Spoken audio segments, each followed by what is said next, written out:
I was like 11 years old.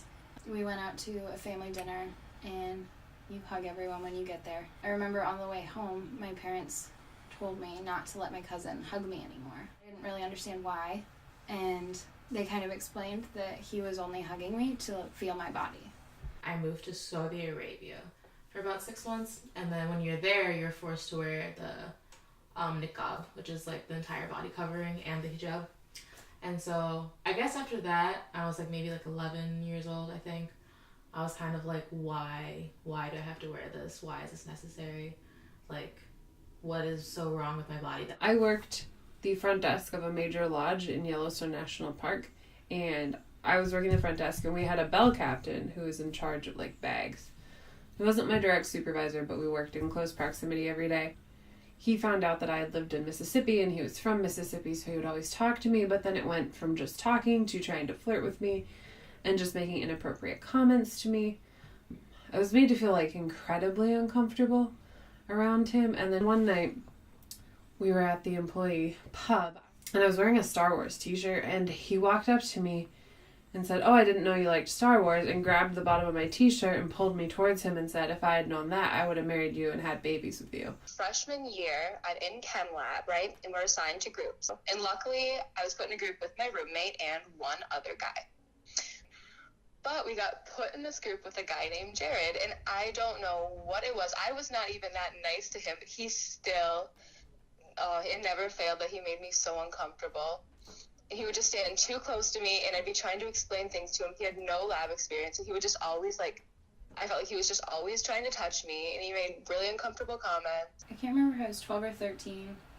I went to a football game with all of my friends, and one of my friends had an older brother who was like a senior in high school, and we ended up sitting with like all of him and his friends.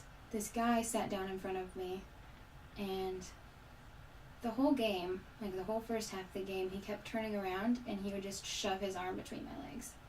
It got to the point where I was so uncomfortable that I was like, "Please stop, like, don't," and I would shove his arm away from me.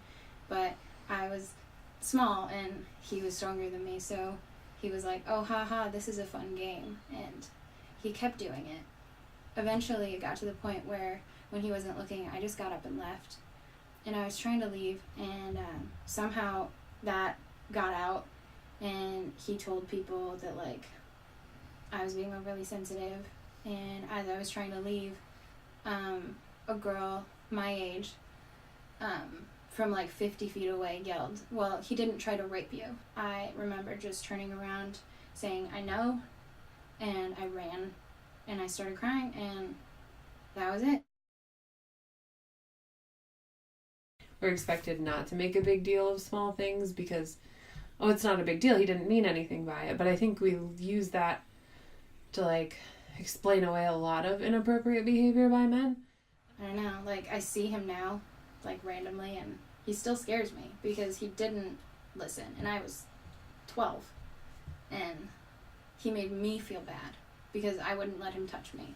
I still remember that to this day as making me very uncomfortable, and I couldn't even tell you now what the guy looked like, but I just remember like in front of my parents, he just had, who does that?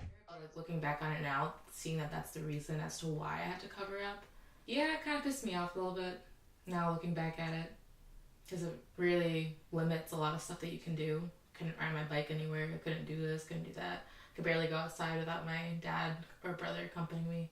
Well, we're like trained that we can't, like, we weren't supposed to let it be an issue. Like, that's just a factor of life, is that it's going to happen, so we have to just go on day to day and pretend like it doesn't.